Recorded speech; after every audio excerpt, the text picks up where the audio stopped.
Hey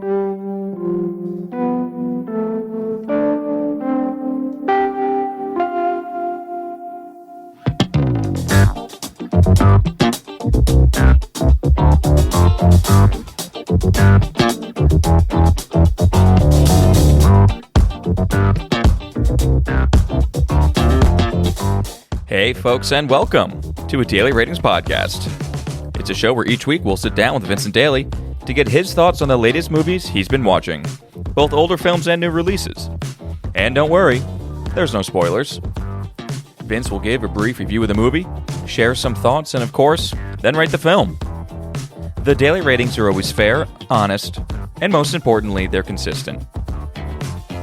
On today's show, Vince will be rating and reviewing The Man Who Laughs, directed by Paul Lenny, The Rocky Horror Picture Show by Jim Sharman, Ringu, directed by Hideo Nakata, The Devil's Backbone by Guillermo del Toro, and finally newly released, Pray for the Devil, directed by Daniel Stamm. So stay tuned and enjoy the show.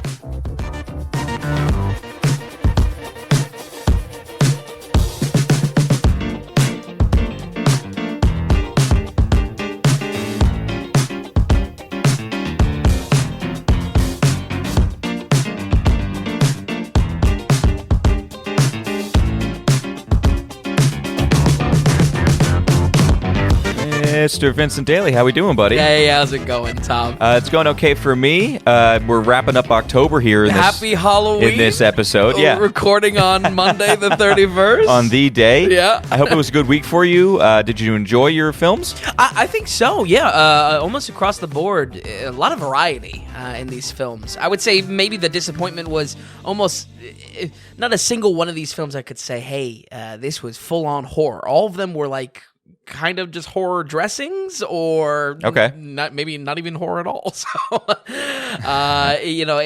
it was a lot of variety though, and I was excited to. I always get excited when I'm able to watch films across the decade. I mean, we're starting in 28 now. 28, which this is definitely new record. Yeah, sure. New record. Yeah. Let's just go back. Let's just start it up right away. Yeah. So this is The Man Who Laughs. This is 1928.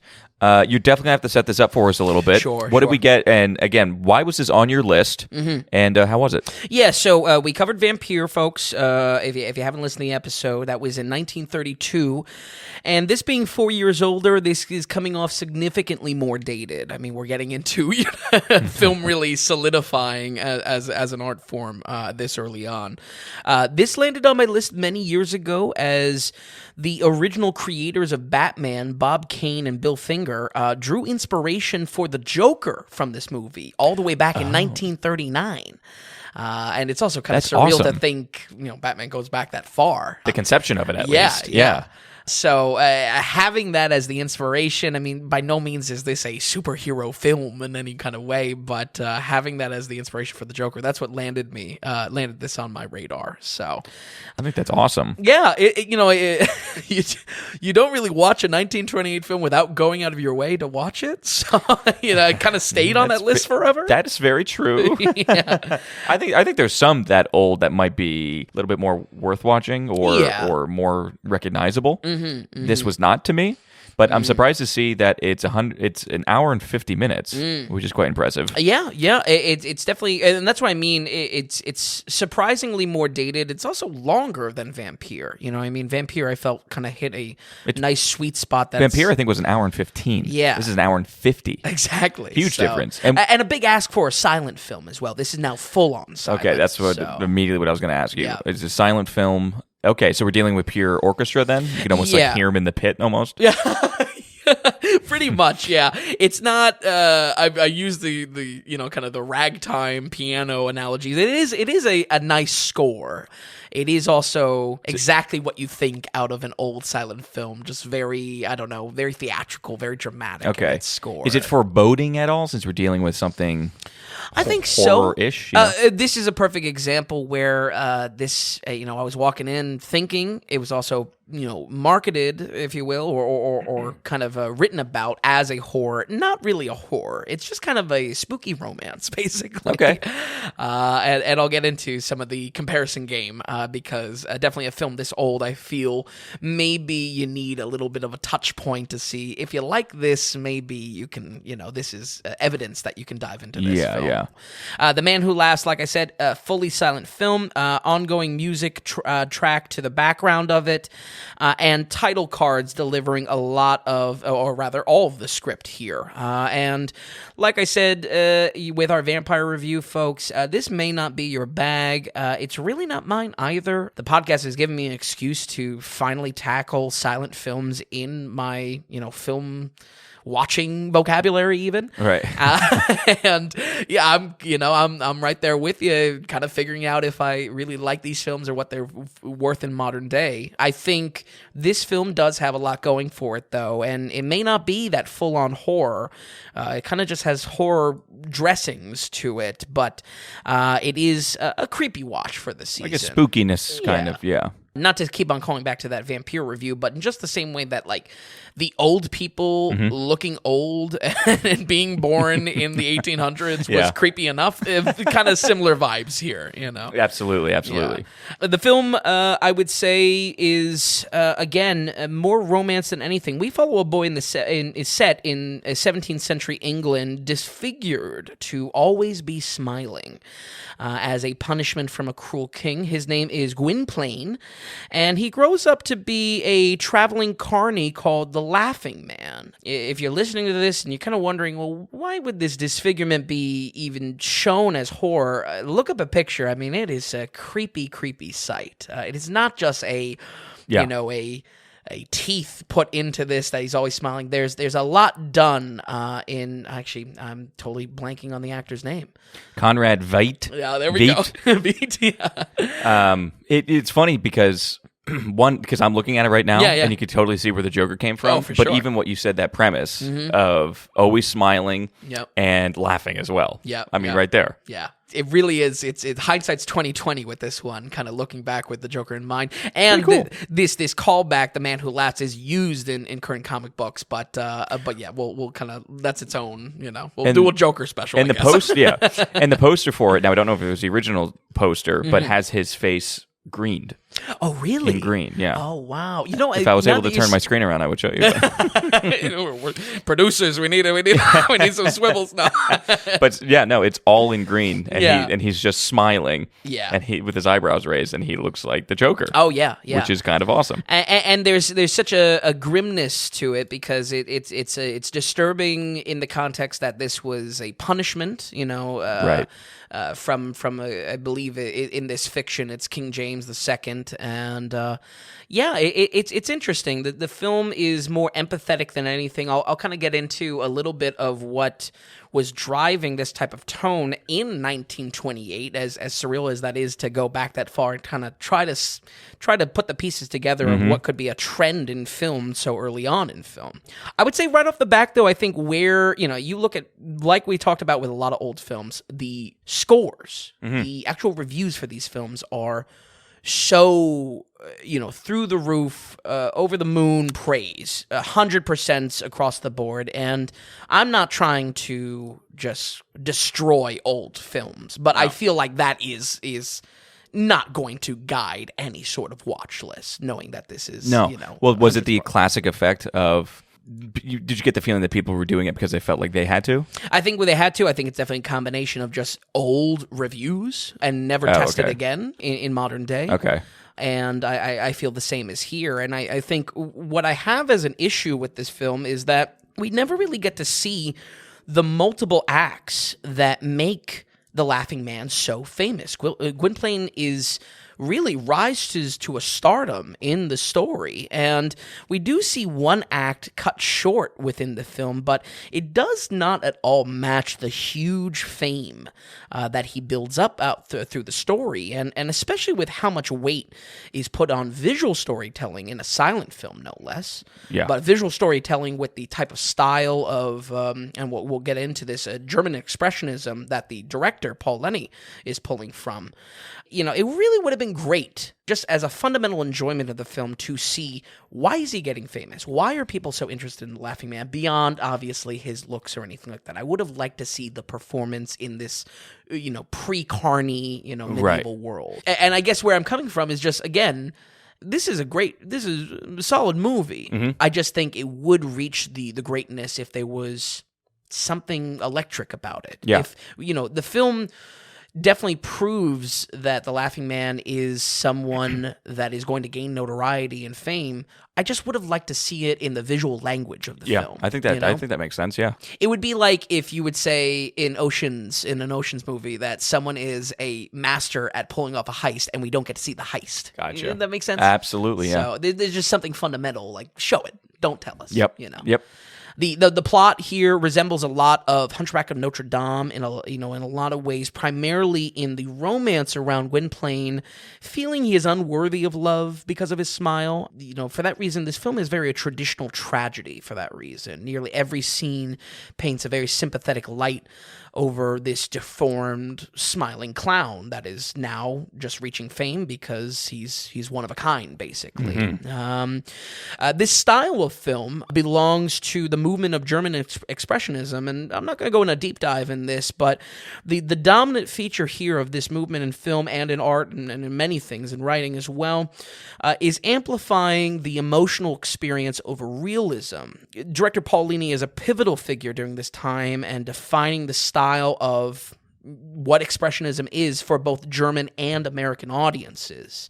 I would say why this matters for my review here is, it pairs nicely with what the film is going after. The genre here is this mix of romance, tragedy, horror, and to put ourselves in a kind of an empathetic shoes of the melodrama of this disfigured man, it pairs nicely. Yeah. This is the style is definitely driving what this film is a part of during the time it's coming out, but we can appreciate it for that reason as well, going back to it, because we can say, oh, well, it doesn't really have a lot of realism to its, 17th century English nobility, or it doesn't have a lot of realism to how the carny life works or something like that. Right. But it's about the singular experience of the Laughing Man, right, and what his tragic life means to an audience. And that's where German expressionism is coming in here. I would say, and for that reason, that pair, it pairing nicely, it taking this melodrama and making a topic we can empathize with, that is execution, and that is why I think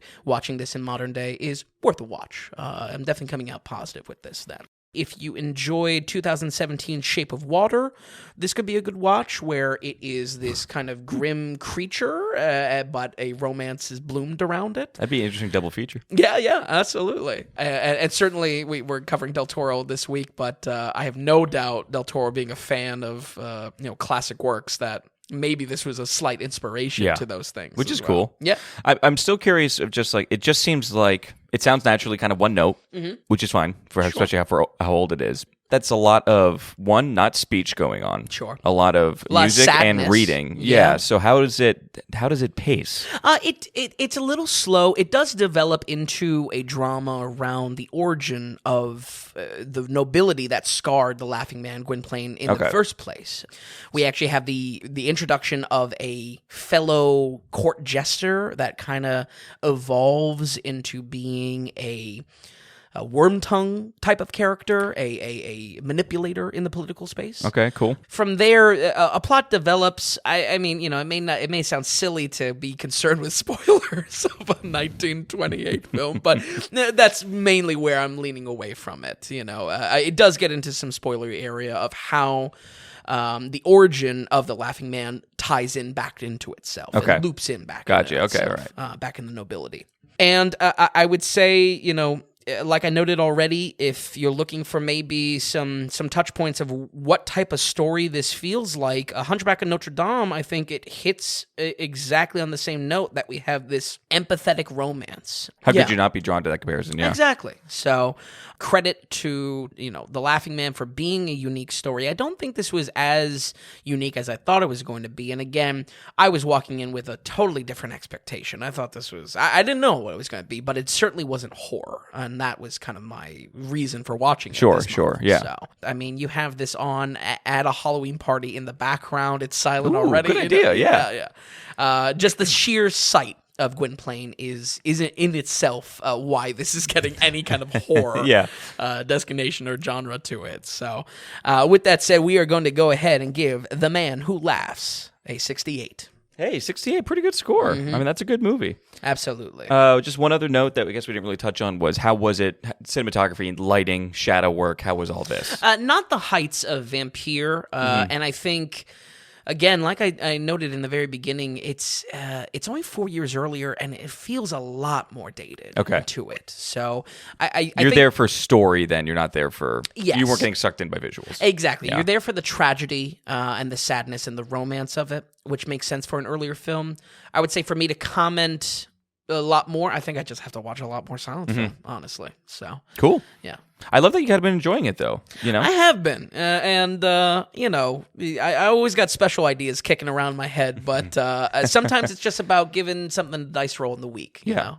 And so far, but they've been treating you pretty well. Yeah, absolutely. Okay, so we're going to jump ahead. That was 1928, which is awesome. 68% for The Man Who Laughs. This is now 1975, which one of the most well-known titles and often replayed and back in theaters or theaters, like, you know, show theaters. Right. This is the Rocky Horror Picture Show, like I said, 1975. And directed by Jim Sharman. So, Ben, how did coming back? I'm sure you've seen it multiple times already. How was it coming back to it? How does it hold up? For this classic? So, I actually had the delight of not only revisiting this for the week, but watching it in a roaring theater. And I don't give credit to a theater experience in the score of this. But this is kind of an anomaly in the sense that the theater experience to Rocky Horror is it's on its own planet, basically. Right. Yeah, definitely. Yeah, I mean, even if you watch like other cult classics in theaters and maybe you have like a kind of a drink and a show type of environment, Rocky Horror is still its own thing. It really is one of the only ways to watch this film. I'll get into a little bit of what I think someone that hasn't seen this film at all should do with this movie. Okay. But it really is something you got to do if you even remotely like the film, is watch it live. As many fans of the film will tell you, this is not a film you sit quietly and mind your manners to. It is a rowdy film, and the key to the experience is that you're participating in the audience, and that's okay because it's you know, the story isn't really a huge focus. The story is kind of nonsensical here, and that's also the point of it. Rocky Horror honestly might be one of the first cult classics. This was born in New York screenings of the film. Audience participation was not only encouraged but required back in the day, and it includes everything from throwing rice when there is a marriage on scene, throwing toilet paper rolls, wearing birthday hats, cursing at the screen. People dressing up is a big thing. I think this is a precursor to cosplay as well. Well, okay. Coming to the screen. Again, we're going back to 78. I don't know many examples that would be in a, you know, that would have that. And I would say overall, this kind of being born in a village, New York, very cool type of setting in 75. You know, it conjures also an old love of mischief night, and there being something kind of, you know, rambunctious to Halloween as well. So that's where I do recommend, you know, having some fun. If you do enjoy the film, you know, go ahead and watch it in a theater, you know, maybe once you watch it first time through at home. So you get a little bit of it, or you see if you like it. You know? But yeah, it is a pure rock and roll musical. It is excellent. Be warned, this is 100% a musical, and if that's not your bag, once again, that's going to be kind of an indication to steer clear. If you're not digging musicals, this is not going to be the one to sell you on it. I would point elsewhere for that. And I think why I say this even over other musicals, because the plot really doesn't make a lot of sense, you know? It really is about the show and the antics. Yeah. If you will, almost porno-like. The story is there for structure, not, you know, Right. It's a framework, not substance to it. So, but, you know, why I bring that up is I'm not really interested in doing a summary here. I think, if anything, if I tried to summarize this film, I think you'd say, why is this even relatively has a positive rating, you know? Right. So it's about the experience, and I'd like to focus on why this is worth your time, and it comes down to performance and performance alone. Let me tell you, Tim Curry, this is without a doubt his definitive role. This is number one. What else would you say? Clue? Tim Curry's not known for a whole lot. It's true. He is in things. I mean, he's got a list, but He's got like 200 plus credits. Like that many? Oh yeah, he's a working damn. actor. I didn't think it was that many. But you know what I mean. I think, if anything, that shows that, you know, maybe quality isn't the best Right. if you're taking that many Right. roles. You know, it's for the check. There is no doubt in my mind that, you know, this is his not only best acting but best musical performance, and he is downright electric on screen, bringing, you know, just so much chaotic energy to the film. I think, folks, the reason why I give so much praise to this is that, frankly speaking, there are many good performances here. Susan Sarandon, great. Meatloaf, rest in peace, great here. But the for a musical to work, let's kind of draw it back to a bird's eye. I think for a musical to work in general, you need a good lead, someone to actually sell the fantasy of why are these plot points being delivered through song versus anything else, literally any other way besides song. It's so true. Like, why are we doing this? Yeah. And I think that's why so often musicals are hard-nosed for people, because that fantasy isn't being sold on why it has to be through song. Yeah, as a person who doesn't really like musicals, I wouldn't say quite that. I would say sometimes they're just uncomfortable.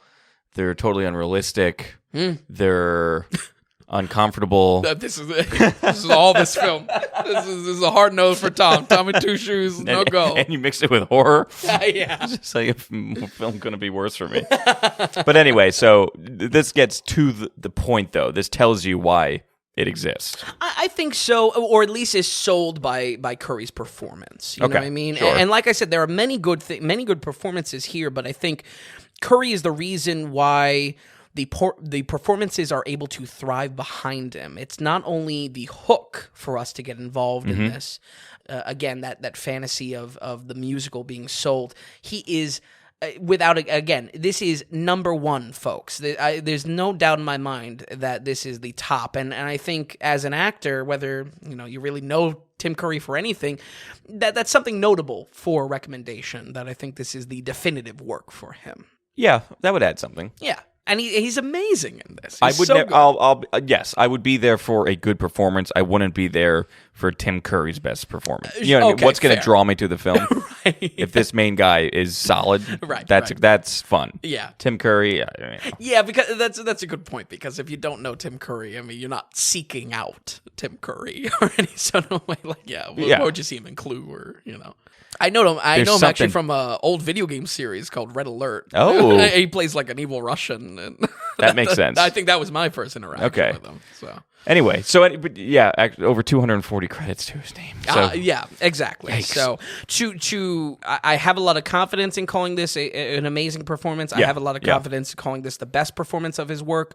I think that is, again, it's important, and it boils down to, I think, a good musical relates to a good lead or a pair of leads, and Curry definitely hits it 100% here. The film is extremely 70s in music, in being hypersexualized, and definitely in the mashup of sci-fi elements and horror elements. The film will reference pop culture, not in like a modern fourth wall breaking way, but in more of a stylistic way. Think like Andy Warhol esque in its kind of approach of using pop fiction in its style. I hate to always bring Deadpool up when we're talking about, the meta stuff, but this is not like a modern way that pop culture would be used, that it's for a joke or something like that. It is the style itself. Sure. And that's the line in the sand there. I think I bring it up because, if anything, going back to our Man Who Fell from Earth review with David Bowie, this style, it both heavily dates the film, but is also why it kind of carves its own spot for a recommendation. Okay, because it's a time capsule. Exactly. Yeah. And that's primarily leaning into just, again, heavy music driven, very hypersexualized. You're watching both of these movies. You can put them almost side by side and say, okay, I mean, this is 70s out the wazoo. But it's something there that I think it does create its own originality and maybe time capsule, like you said. I'm giving this a very good recommendation because I think this film cuts through a lot of the nonsense that the plot is about, or the plot isn't about. There's not a lot of substance here other than the music. Right. But I think in performance and in concept and in style, this has a place in modern day, or it has a place in whenever you're watching. I mean, that's very cool because, just by going off of that, it's so easy. It's like this. It's almost like this film should suck. Yeah. It's just like, it's got a story that doesn't really go anywhere. It's just like kind of all over the place. And it's music driven, which is really not up your alley at all. Yeah. So cool that it hits. Yeah. And honestly, like, if I was to summarize it, it would do it terrible justice because it's not the point, and also it would make it sound like a crap movie, absolute shit. So this film is more than just an elevator pitch. It is kind of an experience, and whether this is watching at home alone or in the on the entirely opposite end of the spectrum of watching it in theater. Yelling at the screen, being a part of it. Sure, having this kind of audience participation, interactive experience. Yes. Both have equal places for why I'm recommending this film. And if anything, I would say my recommendation, folks, is if you like musicals and haven't seen this, I would say seek out, a screening, but maybe watch the film first, just so, one, you can appreciate it, two, see if you like it, if you want to spend money on, going to a theater and doing this. But if there's any ounce that you do like this, seek out that theater experience. And there's plenty around Halloween. Maybe Halloween night, as a preference, seek it out in a way that you have people ecstatic to come to the theater, dressed up as these characters, and that really is in itself a time capsule to those showings in New York back in the mid 70s, where this got such a cult following. If you kind of jump right into a showing of this, I would just say you may not be able to be appreciating the film itself because a lot of moments people are just talking over, they're cursing at the film, that's part of it. But you may not be able to just appreciate the film, good or bad, with that. It just might be a little bit too much. But having this one-of-a-kind experience of kind of a rowdy theater behind this film, which lands a very crazy movie so high on the ratings. I think that's where it's at, and I think it does stand on its own. We're going to go ahead and give Rocky Horror Picture Show a 71. Okay, 71. Good score. Absolutely. It really is its own thing. Yeah. And it's a portal to something funky and weird, kind of. Absolutely. Counterculture, mischief, And if the performances are good, that's huge. Yeah. And it's something unique. The performances are good. I mean, that's just awesome. That really was the challenge in trying to review this, because I have to now separate the many times I've seen this in theaters and separate that to say, okay, what is the film? What is the film? You put this on, you're by yourself. Are you really enjoying it that much? And I think so. But I think it also has the unique opportunity to be elevated if you like it already. Yeah, and I think that makes sense that it's at a 71 as the film at its core. Okay, awesome. So we're going to jump ahead here to 1998. We talked about this in previous weeks. This is Ringu. Came out in 1998. I'm assuming in Japan. This is what, or Korea? No, Japan again. It's bad. 2 weeks in a row. So Ringu is what the original take on what we know as The Ring. The Ring, yeah. I remember I had even asked, what's the one-to-one comparison? And you said you're kind of holding off because you were kind of excited to see it. Yeah. What did we get? This is 1998, so it's not like a super old film. Right. Compared to when The Ring came out, exactly. which is 2002. Yep. How is this? It's an hour and 36. What do we get? It is a 1-to-1 identical. Oh, really? Oh yeah. So much so that I don't take back anything that I said about the Ring 2004 because was it 2002? Verbinski's Ring. Yeah, 02. Yeah. I don't take anything back because, frankly speaking, it's all in the execution, and that's where I'm going to be coming at with this film. And it's also when you just sit down with a film. Yeah. There's no reason to knock The Ring just because it is exactly like something else. Right. A classic case is Departed versus Internal Affairs. Right. And a lot of people, especially in the States here, they're going to be watching The Ring. Yes.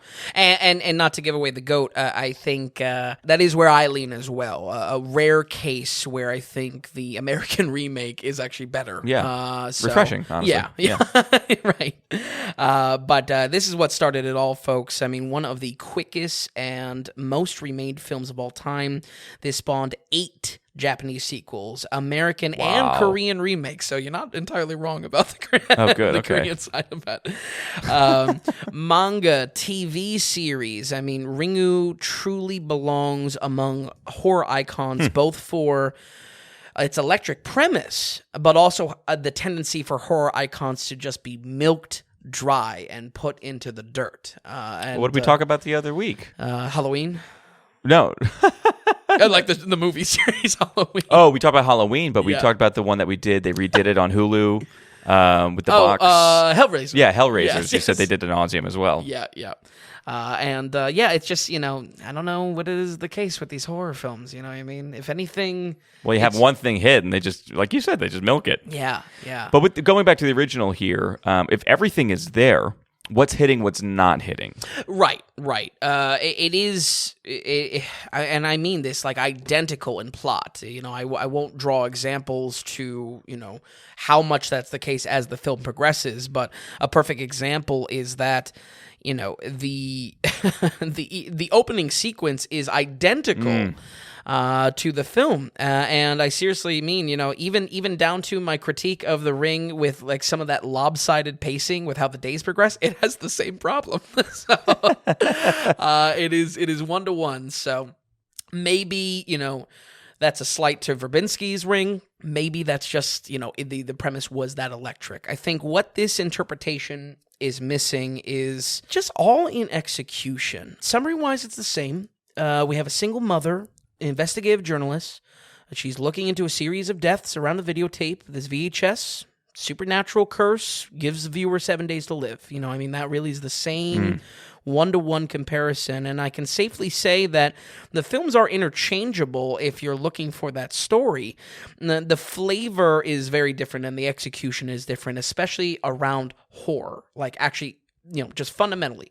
Right. Which one is scarier? Yeah. That leans towards The Ring, Verbinski's Ring. Okay. So you were impressed with how that was. How scary it was. Mm-hmm. Yep. And of course, no joke, nonetheless, PG-13. Which is awesome. Exactly. We should know this does not have a U.S. rating. Yes.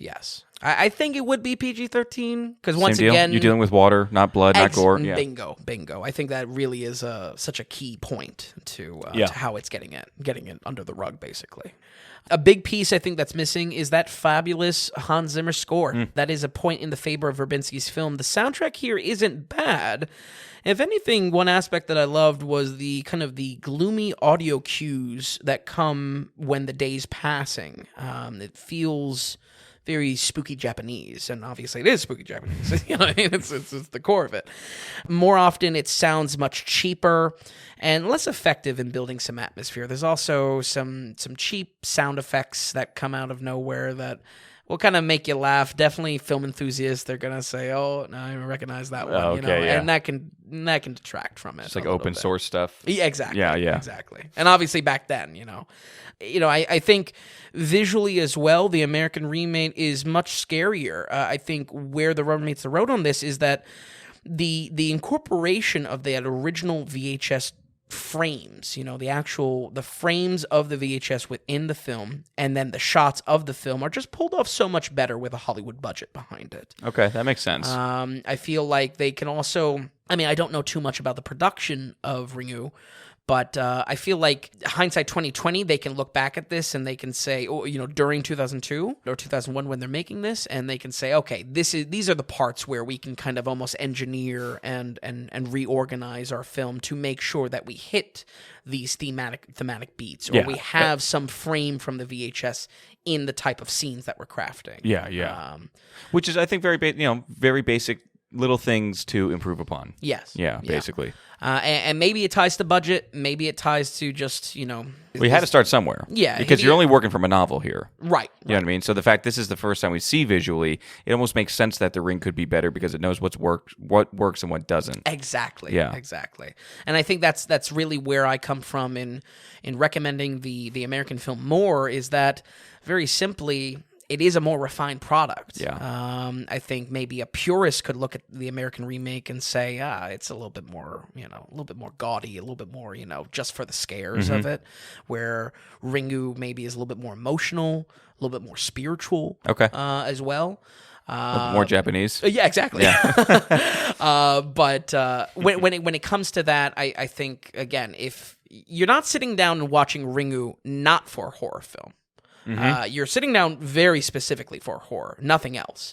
And I think in that arms race, if you will, between the two films, the remake and the original, remake is going to edge it out as far as being scarier, just fundamentally scarier. Yeah. I would say the original has a lot of little special elements to it. I would say a lot of shots are strikingly beautiful. I think the cinematography is a little bit more of a highlight, despite missing that incorporation of the VHS frames. Once again, I refer to those day progress shots. Each one is wonderful, and progressing the desperation of our characters. Something about the framing of these is just perfection, and it's almost painting-like in it. And again, I think that you get cool. that when you're working with an original inspiration, the original crack at the idea of it. The story here also is much more emphasized on the motherhood aspect. Our main character, Riko, is driven much more by the fear that her child would get caught up in the curse of the tape. And I think it's sold a lot more because she's...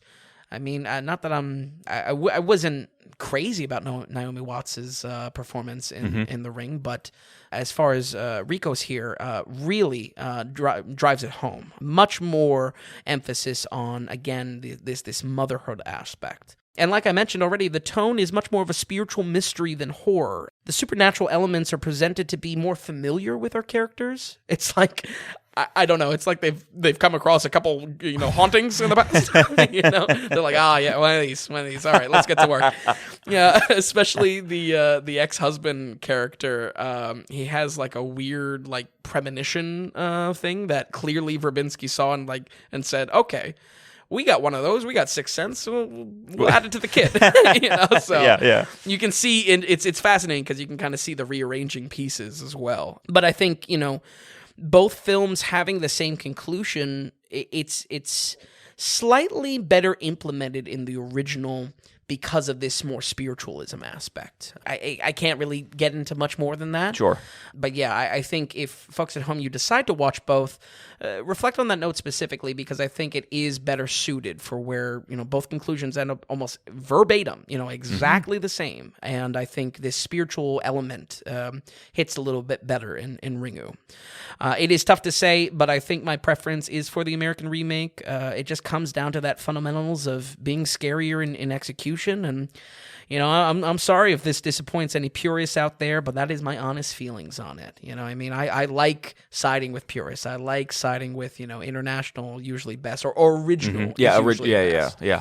And I think you probably see that in a lot of the movies and a lot of series that we covered, that original is usually always the best. But if anything, I would argue for watching the order that I did. If, you kind of get the best punch of the scariest elements of The Ring, 2002, and the amped up horror of it, and then I would say return to the original to pick up the more emotional, spiritual beats of it, and maybe also not lose some plot points among reading subtitles as well, because I feel like that can maybe, depending on a viewer. I like that. I definitely like that. Yeah, so I found myself actually appreciating watching it in the way that I did, where I think it would steal the punch, or it would steal the some of the secret ingredient from The Ring 2002 if you saw this first, which Obviously, they are 1-to-1 interchangeable. But with that said, we are going to go ahead and give Ringu 1998 a 69. Okay, so 69, yeah, about 5% worse. Yeah. Because you get Ring of 74, and I think that's fitting. I'm glad that 69's a good movie. Yeah, absolutely. It just goes to show how good that the Ring 2002 US really was. Very cool. Absolutely. I mean, maybe you could see it was just like, well, most of the homework was done for him. Most of the work was done for him. Sure. You know what I mean? But if it strikes, it strikes. Exactly. Yeah. You can definitely get into a game of saying, oh, well, it doesn't deserve the credit if it was done before. But again, I think in the execution specifically, if both films, I would say, are, in high 60s because of the story, the execution of the scares in The Ring push it, into the 70s for me. Very cool. Okay, well, that's still good movie, 69% for Ringu. I love that we did that. Love that we did them back to back. Yeah. Yeah, that was fun. Yeah. A good way to cap off the month. Yeah, definitely. Now we're going to go to probably my favorite director. We have Guillermo del Toro. This is 2001. This is The Devil's Backbone, originally known as El Espinazo del Diablo. Oh, he's got it. He's got it, folks. This is a Korean film, right? But no, what do we get? This was the third film by Del Toro? Oh, man. Yes, third release. Okay. So what do we get with this? What drew you to this for this week specifically? Sure. And how was it? 2001 Del Toro. Yeah, so this is our second Del Toro film that we've covered on the podcast, the first being 2021's Nightmare Alley. And we'll be covering him soon again because he is coming up with a Netflix release of a kind of a dark reimagining of Pinocchio. Yeah. And our special effects guy, Phil Tippett, has a play in the production as well. So we'll see if 2 Pinocchios in 1 year is really worth it. Yeah. Well, the first one was awesome. So Exactly. Always love doubling up on things. Yeah, I know. Why is it always 2? We've talked about it before. It's crazy. How actually it's more common than you think. I know. Yeah, it's crazy. But once again, what drew you to this? So this was sitting on a list for a while. This was sitting on a list for a little bit. This film is first off the back, fully Spanish subtitles here. This lands within his. You Spanish... did a lot of reading this week, Vin. I did. So far, all of the films. I was telling you I was having a headache this week. Maybe it was just straining my eyes. Reading a freaking novel. Yeah. But yeah, this is even though just a year later he does Blade 2. This is during the time that he's still just Del Toro's just doing his Spanish productions. Yeah, he's not in the States at this point. Yeah, no. It was on my list because this is not only credited as his best horror, but also top 3 of his best films. And I have not watched every piece of Guillermo del Toro's work. I would say this film is definitely up there for me because this was a great watch. Okay, cool. I would say very surprising. And you've seen a lot as well from him. It's true. Yeah. It's true. I'm very curious to see what his vibe is. Again, I know the Del Toro look. I don't like the Del Toro look. Right. I don't like the way things are done, even with the music. Yep. I mean, everything about it. Yep. What are we getting with look and style here? This is early, so... Yeah, this is early. It's not... The emphasis is not so much on visual design. That is his hallmark of visual practical effects. There are some special effects. I would say the setting does have character, but I think you would really love this film, honestly, mainly because, once again, not really a horror. It definitely is... has horror dressings to it, but that's not the point. It's kind of a war drama, actually, to this film. Okay. I would say my best pitch for this film is if you enjoy kind of stories about war, but not being on the front lines, those impacted by war, this is your type of watch. And guess what? It's kind of a Halloween-y. It does have some horror elements to it. Can you set this up a little bit for us?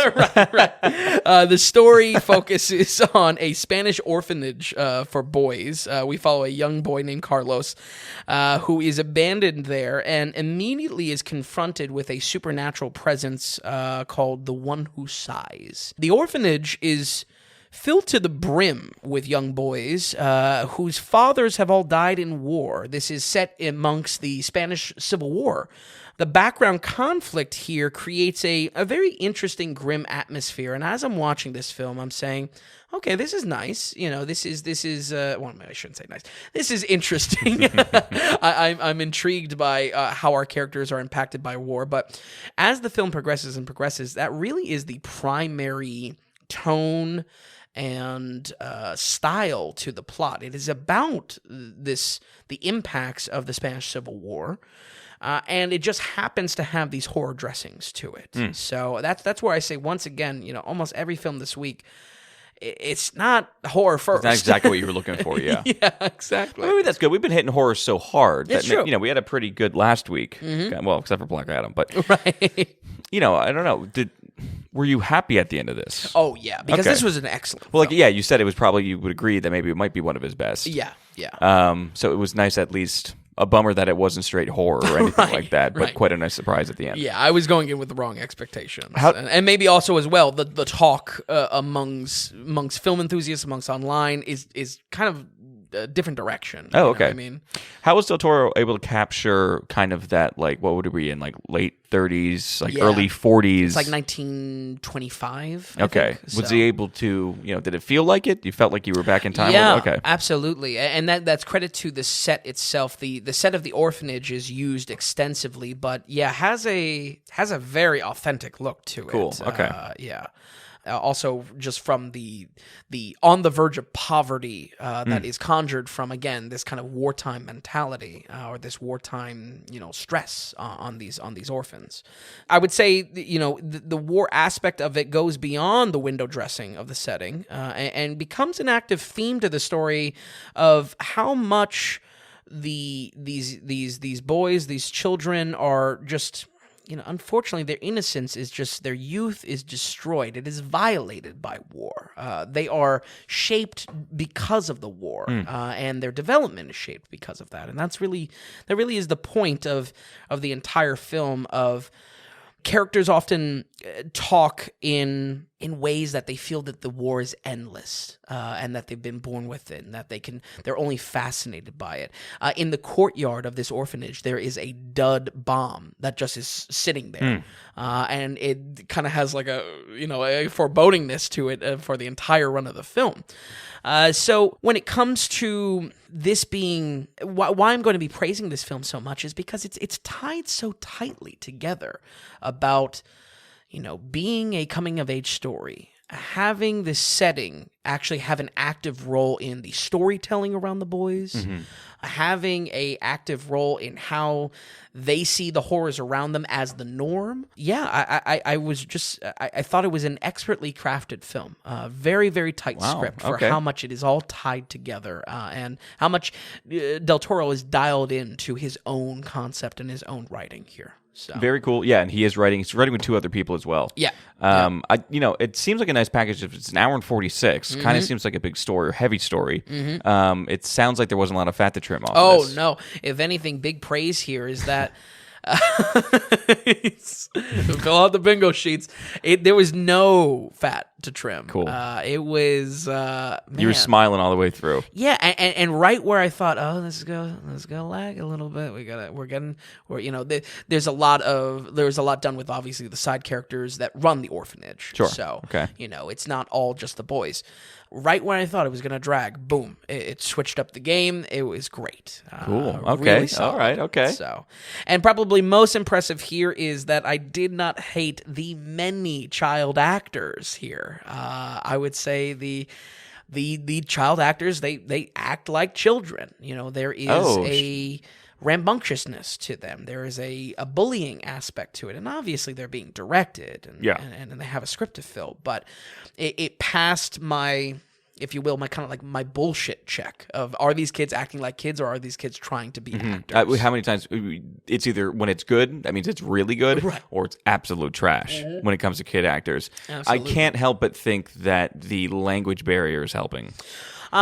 Yes, I think you hit the nail on Which the is head fine. there. I think so. Yeah. I mean, if it's working, it's working. It is. But you know there what I is mean? a disassociation I have with that, Right, exactly right. yeah. All the nuances, all the little inflections or something like that Yeah. that might be throwing it off. That I would if they pick were up speaking normally. English. Right, exactly. Yeah. But So- awesome, that's great. Yeah. I can think, only assume it's just a large cast of kids. So. yeah, I mean, we're working with like 25 plus orphans because, Jesus. again, that plays in also into the theme of, all their fathers have died in the Civil War. So, this orphanage is at capacity. They're having milk and bread for every meal. Right, So yeah.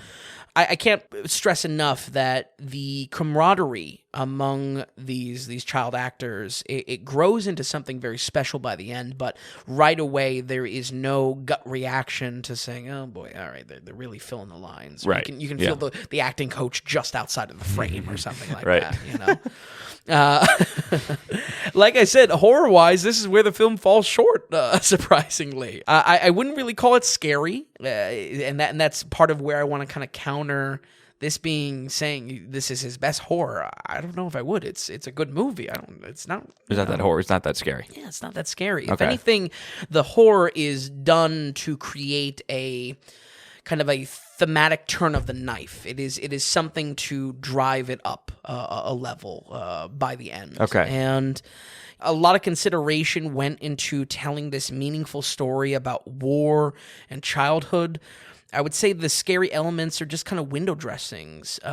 This is tied to, the one who sighs is a little boy and a ghost. And the credit I would give to it is that it's incorporated almost like a Paranormal Activity, that there's not a jump scare.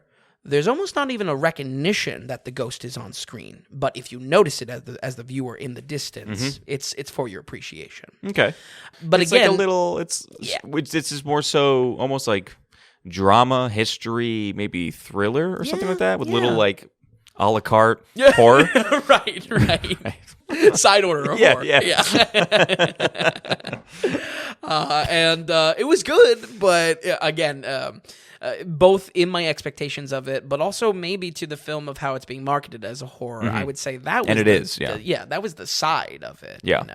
But I'm glad at the end of it you weren't bummed about it. Like No, it sounds no. like it would almost make it worse if he pushed horror more on it. Yes. And that's just me kind of listening to you. It's what it seems like. You Yeah. 100% correct, because really there was quite a meaningful story in the child performances, in this setting that has a through line of its own, a theming of its own, and the setting of this orphanage. A lot is done with it. So I was very impressed with where this film went. I would say this is right on the money for Del Toro's hallmark as far as being visual design and practical effects. There is some great visual effects with some floating blood that holds up surprisingly well for a 2001 film, no less a foreign film from 2001.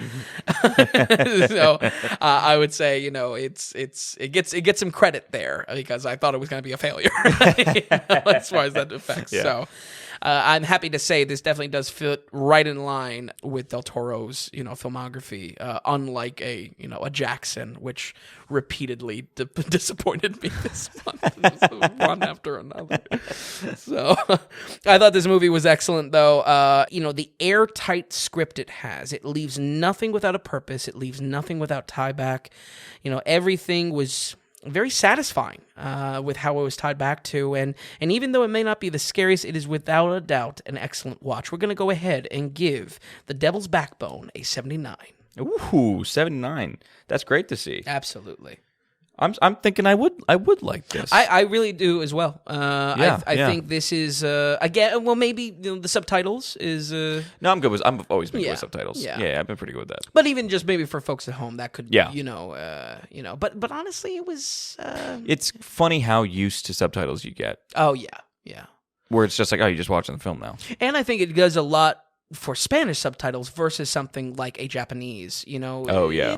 I don't know. I feel, you can pick it up maybe a tiny bit There's little easier. connections there. Yeah. But obviously that's, depends on the viewer. Did you ever see Pan's Labyrinth? Yes, and probably was going to cover that in anticipation of the Pinocchio week. So. Oh, okay. So it's Del Toro described this film as being the brother film and Pan's Labyrinth the sister film. Oh. almost they work together. Interesting. Maybe in the sense that the themes of childhood, and this is being all boys. I mean, the orphanage doesn't have anyone but boys in it. Right. I have no idea. I don't know. I never seen Pan's Labyrinth, but I read it and it seemed like a cool fact. Yeah, that's definitely something that a director says about his own work. Especially that no one else probably picked up. Yeah, exactly. Especially Del Toro of all people. No, listen, I think you're... I think I need to watch more of him, too. But no, I like your perspective on it. One, because I like you giving opinions and hot takes. Especially knowing nothing. I don't know very much about Del Toro, and that's what I really like. Yeah, exactly. It all started when I saw... It is truly a hot take. First Del Toro film I think I saw was Hellboy 2 in theaters. Never watched the first one, but I was like, it seems cool, and I watched it. I was upset with it as a kid. I was like, this movie sucks. I and thought then this was gonna be cool. Ever since, yeah. The feud. No, but I think it's a good perspective because guess what? Not everyone is going to like his hyper stylized or his magical realism. And we're talking about Pan's Labyrinth, his fantasies. And it seems like we're getting something completely different with this film. Yeah, if anything, this was more realism than anything. And again, the horror. That's what I want. That's what I would love that. Yeah, I would love that. Yeah. Okay, Vin. Well, we're going to go ahead and get into our donation segment here. We want to thank our producer, and we have a recurring producer today. Oh. This is Matt D coming back. Matt D! So Matt D kind of wrote in, and we were talking a lot about So Bad It's Good and everything like that. Of course, yeah. Excellent note. So he wrote in again. Let's start with it. He wrote 2 notes again, $5 a piece. Okay. That's his hallmark. It is his thing. So let's read what Matt said here. He said, following my last note around some sort of SBIG rating, so bad it's good. I love the idea of a badge/tag in lieu of the rating. He says, I acknowledge the enjoyment factor, but am compelled to point out its subjectivity of it all. True.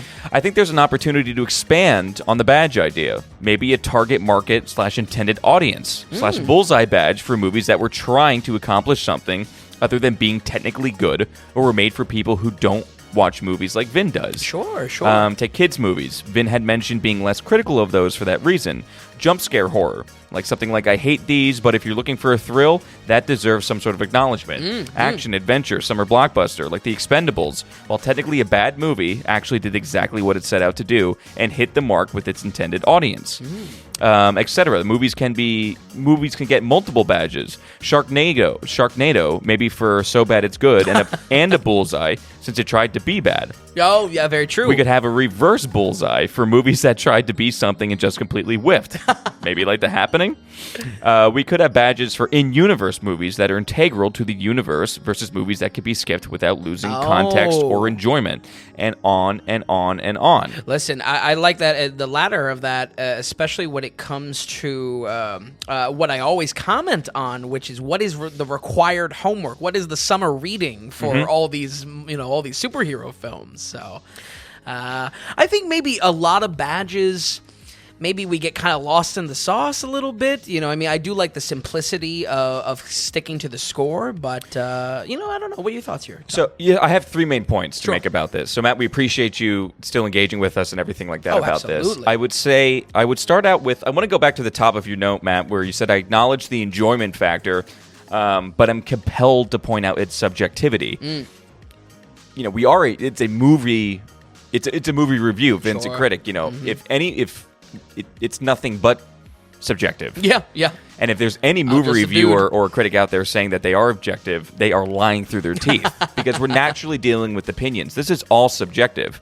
So in that, I kind of like all the badge ideas or all the badges ideas because it's trying to make it what is naturally subjective into as objective as possible. Yes. So I like that.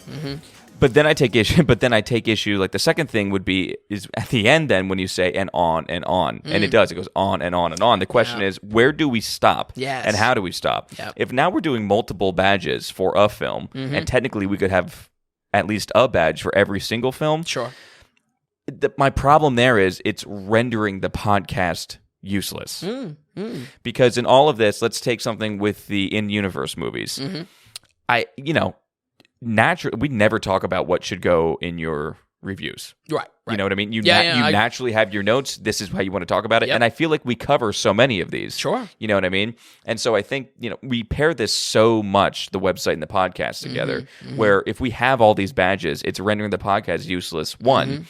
And 2, I think it can get confusing with a lot of badges. Sure. You know, there's going to have to be a lot of hover over and then get a whole paragraph to explain what the badges are. Yeah, you know what I mean? It's a lot to hang on to for a simple site. Yeah. Especially when we went this site to be quick. When so many I feel, okay, we have 850 films.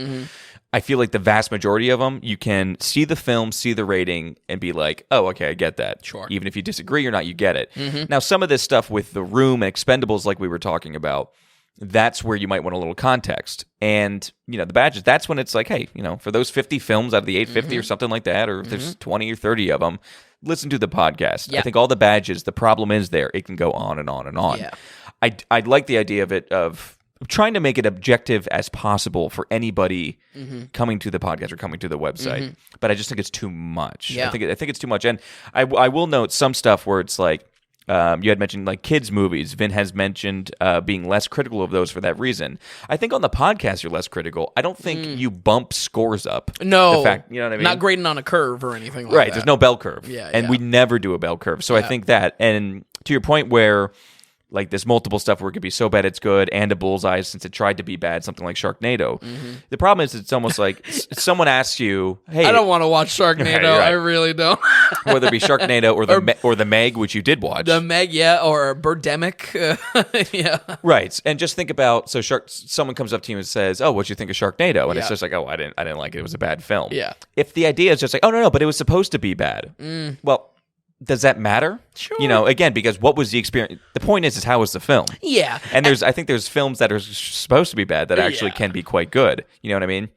And that's where I think Matt, it seems like you're bringing in a lot of the functionality of a film. So like just because Expendables was supposed to be something and it was that thing, but it doesn't make it good. It functioned as the film was supposed to be, but that doesn't mean you can go and recommend it to somebody. Sure. Sharknado was absolutely supposed to be absurd and ridiculous and a bad film. You're right. Are you supposed to, what is our job here? And we say kind of that our job is it worth a watch or not? Yeah, is it worth your time? So functionality film is important, as we were saying the other week, but at the same point, we don't care if it was supposed to be this or that. At the end of the day, that's what I like so much about. What's the end result? Right. That's what I like so much about a John Wick. Yeah. Where now that we know what it is because it's made, we like it. But take the premise of it, it's just like, okay, guy who was assassin, Russian dudes, kill the dog, and we'll nickname him the Boogeyman or Baba Yaga, and we'll have neon highlighted subtitles. Yep. It sounds ridiculous. Exactly. But it pulls off something incredibly great. Yeah. And so I think there's a push and pull there where I don't necessarily agree with all the points that you hit with the badges and everything like that, but at the same time, I like the idea of trying to bring it to as objective as possible. Yeah. And it was so early on, Tom and I spoke about the cross-pollination. If someone just sees the score, outraged or not, or agrees with it, guess what? The podcast is there to supplement. I would say confused. Sure. Confused. How does The Room get a 23? Yep. And Expendables get whatever it got, 17 or 21 or something like that. So, in the grand goal to put audio to all previous reviews and any film that I watch, that's where the audio is there to provide context, to see where I'm coming from with it, and then to maybe create notes like, this is required watching for Marvel. This is so bad it's good. I don't mind. I still almost like a badge for so bad it's good. Yeah, I think that would be the one. It's such a common thing for people. It's such a common thing of just like, no, it's bad, but. And honestly, I know that Sharknado, like people think that holds almost like top rank or top 3 so bad it's good, but I don't necessarily agree with that. Like The Room is so bad it's good. And that was actually trying to be good, which is funny. Tommy was upset how people felt about it. For sure. But I think that's kind of where I land on it. Yeah, I'm definitely in agreement with it. I think, again, more than my gut reaction to it, I think too many stickers, we get kind of lost in the concept too much. of itself. And where do we stop? And that's so much extra work for us as well.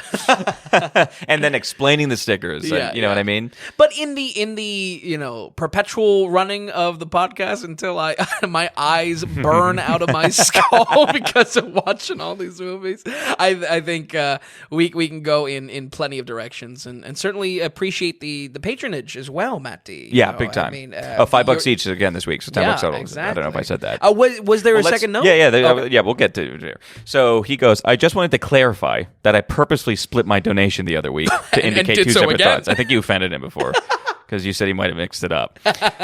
So he did it on purpose. He goes, this one is just a bit of a note, maybe a correction. When talking about The Room, I often mentioned how low budget, or how low the budget was for this. I wanted to point out that it cost Tommy $6 million of his own money to make. That budget is in line with movies like Grandma's Boy, 25th Hour, Donnie Darko, Dallas Buyers Club, Saw 2, etc. Not blockbuster money, but hardly low budget, and surprisingly high considering the result. Clerks was made for $46,000 and Primer for $9,000. Oh, great shout out to Primer. Yeah. So, no, very true. I mean, I forget kind of the entire context. I think we were saying how frustrated I know I personally was when you look at something what Justice League was supposed to be and the effort that went into it and how bad it was. It adds to frustration. So, yeah, for sure, $6 million isn't, it's not low budget, especially for if Tommy's pulling that out of his own pocket. Sure. It is low budget, though, when you're talking about in comparison. Right, You know what I mean? But it's a great point. It is a great point. Yeah, and maybe even going back to my original feelings on the episode when I covered it in the week, in execution, if anything, to tie this all together, in execution, boy, does it feel low budget. It comes off feeling low budget. Very much so. But definitely a good point. I mean, I forgot that it was $6 million, honestly, which is even more. It's sad. Matt, we appreciate the notes. I would just say, if you want to. If you don't have to, it's just to save yourself a whole other donation form. You just want to separate it into paragraphs or separate, part 1 or part 2 or something like that in your notes. That's fine. You can do that lines, also. But Matt, we thank you coming back again and keeping this open. I hope more people can maybe comment on this, or we'll see. I love this commentary, this back and forth. I mean, that's definitely the goal of it. And not we're a year in. Not that it's exactly early days, but maybe until the days that I'm getting just flack week after week from people hating on my score. It's nice to hear that you're so invested into our product of the website and how we're presenting the ratings. The dialogue's awesome. Absolutely. All right, Matt, thank you. You are executive producer once again of the Daily Ratings. This is episode 56 for a credit for you and a producer over all the Daily Ratings. Folks, it's a value for value model. We're completely producer supported. If you're finding the podcast valuable, if you're finding the website valuable, go to the donations tab on thedailyratings.com, and there you can donate whatever amount of monetary support. You send it a note like Matt did today, and we'll read it here. And it's a great through line to you, and it's a great part of the show too. I think it's going to become something here. Absolutely, so it's a good time, Matt. Thanks so much. And folks, with that, we're going to move on to our last film here. This is our in theaters now film, our newly released. Yep. Again, we're finishing out October here. Vin, this is Pray for the Devil, directed by Daniel Stamm, and I'm a little embarrassed that I don't know all that much about this, at all. I mean, I don't know. It's kind of getting squashed by Black Adam, so okay, it's a little hidden there. Yeah. So how is it as far as a film, and was it a good ending to a month of spooky films? No, but it definitely hit on the theme of this week of thinking it was horror, and this film is definitely a horror. Don't get me wrong, but it has different. It's more of an action film, honestly. It's really? It's being billed as horror thriller. Yeah, I'll have to definitely make my case here on how that's being presented. But Daniel Stamm, a fairly new director. This is his third feature film, with a bulk of his career in TV directing. This is right back in his comfort zone, though, as horror seems to be a majority of what he touches. We follow a nun, Sister Anne, played by Jacqueline Byers, I believe the last name is pronounced. She has a complicated past that forces her into the Catholic Church and is kept there by equal parts curiosity, but definitely equal parts fear as well. While working with a newly established kind of almost sci-fi exorcist medical center. It's like a medical center for exorcism. She is reunited with the demonic presence that brought her to her religion in the first place. There is a real oddball setting here, Tom. It is like futuristic Catholic exorcism squad, school academy. It's okay. It's definitely trying to do something unique. So can I be honest with you? Sure. I remember very actually a long time ago seeing the trailer for this in a theater. Mm-hmm. I forget what movie I was seeing. Okay. And for the first time in a very, very long time, if not ever, I saw this trailer and was actually really intrigued. Really? I totally forgot the name of the film. This is the first time I was interested in seeing something, or at least being impressed. Sure. The trailer got me. Yeah. Honestly. Yeah. And it is a little bit taking from, I like that it was taking cues from The Exorcist. I know they're trying to build it into that a little bit. Like, oh, for sure. As any exorcism movie does, you know what I mean? In the shadow of it. Exactly right. But I do have to say, coming off the trailer from this, I actually was a little excited and thought it was kind of a cool premise. Yeah. And looked like it was well done. Yeah, and I really wish maybe some more was done with this fictional kind of exorcism academy. It's cool. It feels a little cartoonish, but that's all right. It's a horror film. Yeah, that's right.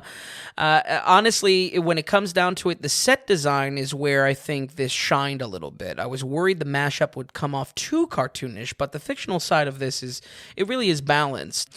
I would say it's more so kind of a personal preference of, can you get behind the premise that there are enough exorcisms needed to require a state-of-the-art hospital facility? How many are these? Right. How many of these do exist? So, and in that, I think, again, it's not sci-fi. I don't want to say sci-fi, but it is a kind of a fictional take on it. Yeah, you just kind of got to go with it. Yeah. I'll return to where that kind of falls short for me.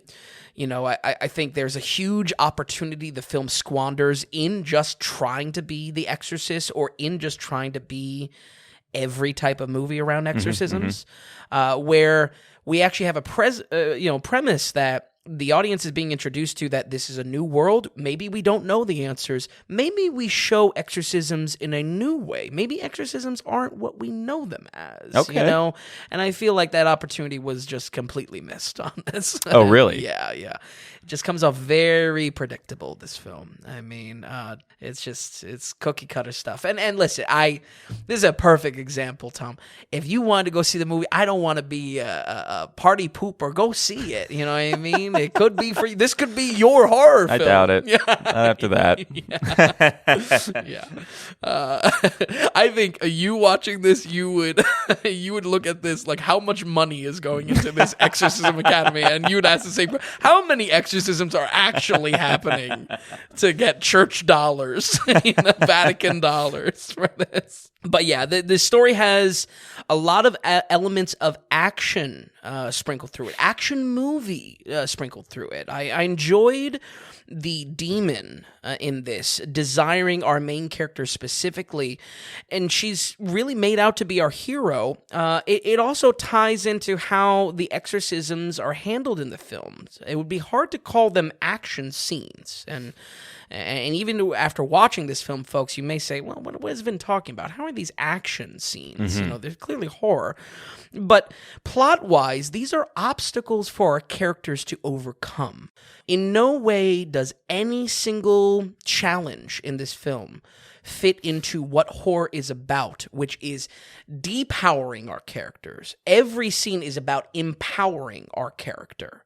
In Sister Anne. Okay. It's all challenges for her to overcome and come out greater with, and being an empowerment for the character, like an action movie, where horror is about stripping away agency, stripping away control, and none of the scenes, horrific or not, jump scares or not, none of them fit in that way. Does that make sense? Yeah, absolutely. I love that breakdown, honestly. Yeah. I really like that breakdown, just kind of soaking that in. Yeah. It's funny that you're dealing with such weird and scary, spooky things, like maybe jump scares and exorcisms and everything like that, but almost have it come off actiony for that type of way. It's all challenges Building up and not stripping away. I really, really like that. Because it's fundamentally how you have to understand horror. It's about taking away the powers of our characters. It's taking away, their control. And I think, if anything, for a supernatural exorcism type of theming to the horror, well, guess what? A supernatural threat is about not understanding it, not being able to kill it. True. It doesn't bleed. Yeah. You know what I mean? Yeah, So, definitely. like Arnold said in Predator, go listen to the Predator episode. But yeah, I think some positives of this. It is unprecedented for a nun to be a part of this exorcism training. So a lot of time is put towards Sister Anne breaking some of the the gender norms of the church. Luckily, this is not kind of a Mary Sue, she just gets what she wants. If anything, again, to that action point, she earns a lot of what she does. I would say in ways this film, or maybe I should say this, the most positive I can be on this film is that it has slight sprinklings of Silence of the Lambs, where there's emphasis of our character outworking everyone to get and break through the convention. Okay. If that makes sense, you know. Sure. Did it come through as wokey?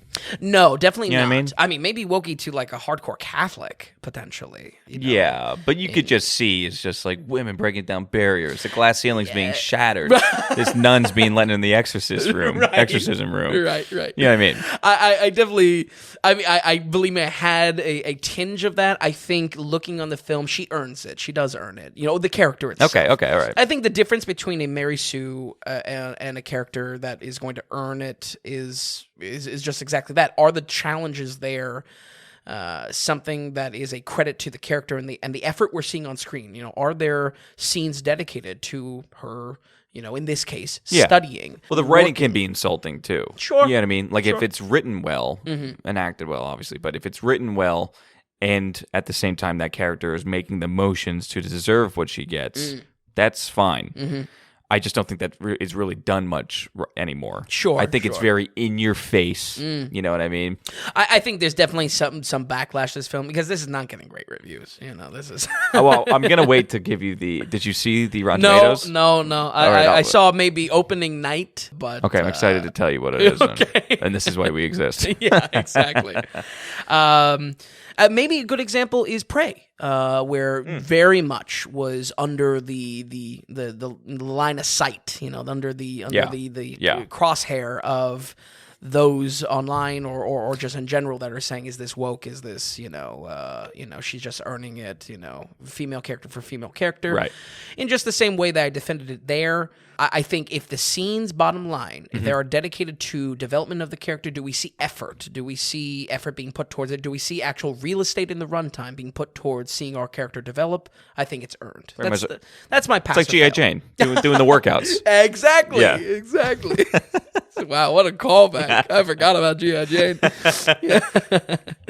Unfortunately, though, like I said, this film is terribly predictable. Not a single moment comes as a surprise. I think it boils down to, again, how the film builds on success and failure. When something needs to go right or something needs to go wrong, it's always on cue. And certainly this ties back into how the conflict of the plot is positioned towards our characters. Again, action versus horror. The obstacles placed in front of our character are for the intention of her overcoming them and growing from it. It's not for the intention for her to be subjugated to the horror and the mystery of it. A fair amount of horror is conjured properly through atmosphere, but when it's one more thing for our protagonist to knock down, it's not too scary. Even the freakiness of an exorcism gets old within the film. And Because you're dealing with so many, right? I can't tell you how saturated. much of a colossal failure that is for, if it's getting old within its own film, it's just, And it wouldn't be a modern movie if we didn't get plenty of jump scares as well. So, kind of going back to my opening notes with this, I think the exorcism elements just aren't scary. I think there's such a lost opportunity that you have people interested, maybe from the trailer, maybe from the first opening scenes of the film, on this fictional premise. We're bought in on this fantasy of this Catholic academy that is just for exorcism, nothing else. I like the cool premise. Yeah, exactly. So, I just think there was just such a lost opportunity to maybe say to the audience, oh, you don't know what exorcisms look like. Instead, we get the roulette wheel of, okay, is it going to be vomit? Is it going to be, arching the back? Is it going to be hiding under the bed? She's not there. Okay. It's everything you've seen in every Exorcist film. And that fundamentally plays into this... genericness. Yeah, this genericness, this predictability. So, do you get what I'm saying? They had an opportunity to maybe switch up the game, flip the tables a little bit on this. Absolutely. Yeah. Absolutely. Well, how fun would it be to read in the writings room and be like, okay, we know we've got about 10 exorcisms we're going to get in this film here. Let's just start throwing stuff on the board. And then you could go crazy. Absolutely. I mean, think about some of the ideas. Yeah. You know? Maybe you do a callback to what people would know as an exorcism, like, vomit or something like that. And then show us new stuff. Maybe it's a little bit of a switch up on it. This is why they need to talk. Yeah. Because it literally seems like a no-brainer. Consulting fee. It literally we'll seems like a no-brainer. It's I don't mean to stress on that so much, but I was just watching this film and I was just like, man, yeah. I mean, I don't Missed know. opportunity. Missed opportunity, yeah. That's really where the envelope should have been pushed with this film's premise. But instead, we are introduced to a world that's fresh and then becomes everything we know it to be already. Not a terrible film, and if anything, might be a nice balance for some of that, balancing act between possession, horror, exterior, and actually operating like an empowering action film. Might be a little bit of a training wheels type of horror film for some, maybe Tom. That's what I say. We gotta do a lot of follow up Tommy Two Shoes. You've called out to a lot of movies. I don't know if I'm allowed to. I don't know. I'll have to check the rule book on that. Yeah. I'll check the guide. I was not too thrilled with this. I don't think it was a terrible film. I just feel like, again, it was, if anything, cookie cutter, predictable, generic. Maybe for an audience member that has not seen any type of flavor of a possession, exorcism type of horror, hey, maybe this could really, knock your socks off with, what the callbacks happen to. But for me, we're going to go ahead and give Pray for the Devil a 45. Ooh, my God. Okay, that's way worse than I thought. Oh, really? Well, I thought you'd like elements of it at least. Oh, yeah, damn. Yeah. It just, and again, if the 40s are defined by anything, wow. it is the mehness of it. Yeah. You know what I mean? It is the predictability. But ticking on the side of, it's really not worth your time. Yeah, exactly. Damn, I like the premise. Yeah. It's a shame, and it's a quick, it's an hour and 33. That's it's true. Like pretty snappy. That is true. And there's a lot packed in there, as far as, if you will, a horror per minute type of thing. So this is why I said that we exist, because you look at Rotten Tomatoes, which, the critics gave it a 21, wow, which is low. Yeah. The audience gave it a 70. Oh, wait. Whoa. 70. Interesting. I did not expect that. And no joke, did not know the variance between the two. Right. Wow. How do you parcel that? How do you cut through that? Were those just exorcism fans watching? Yeah, I don't know. Who's let in, Yeah. And then it's all over the place between IMDb and Metacritic. I mean, And maybe sometimes that's a good indicator if everyone's confused on it. Maybe that film is just worth, hey, make you up your own mind kind of a factor. Or listen to the podcast. Sure. Yeah. Good plug. A little bit more savvy, Tom, than me. Okay, so we're dealing with I can take off my horror suit now. We can return. He's been dressed like Dracula the whole month, folks. We can return to some sort of normalcy. Yeah. We've got some films that I'm personally very excited for. But Vin, looking at this week, anything you want to close out? Anything you want to finish off of the month of October with? Or we want to roll credits here? No, I think we're good. Just want to say happy to give a month truly dedicated to horror. And if anything, this week, man, it was kind of nice getting unconventional horror on here. I'm actually very happy with the watching this week, even it's a cool list. Pray for the Devil. This might be my favorite list we've had kind of this month. Yeah, it was a really good variety for me as a watcher and of course anyone that decides to watch along with the podcast. Yeah, well, like I said the other week too. I mean, look, we're going from 1928 to 2022. Yeah. That's awesome. I like That's that. awesome. Yeah. But Vin, thank you so much for watching these. We will see you next week. Folks at home, we'll run it down one more time. We have The Man Who Laughs with a 68%, The Rocky Horror Picture Show with a 71%, Ringu with a 69%, The Devil's Backbone with a 79%, and Pray for the Devil with a 45%. Folks, we thank you so much for listening, and we'll see you next week on the Daily Ratings Podcast.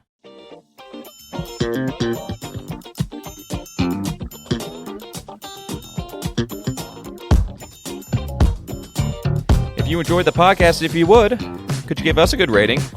Or tell a friend about us? If you're wondering if a film is worth a watch, or if you'd just like to see more movie ratings from Vince, be sure to stop by thedailyratings.com, where we have our ever-expanding catalog of films. Also, if you found value in the podcast or our site, become a producer and go to the donations tab on thedailyratings.com. You can donate whatever amount of value you feel you received from us. We're looking to build this into something large and great, but also be independent from those corporate sponsors. So we greatly appreciate any support from you all. So thanks so much, and we'll see you next time on the Daily Ratings Podcast.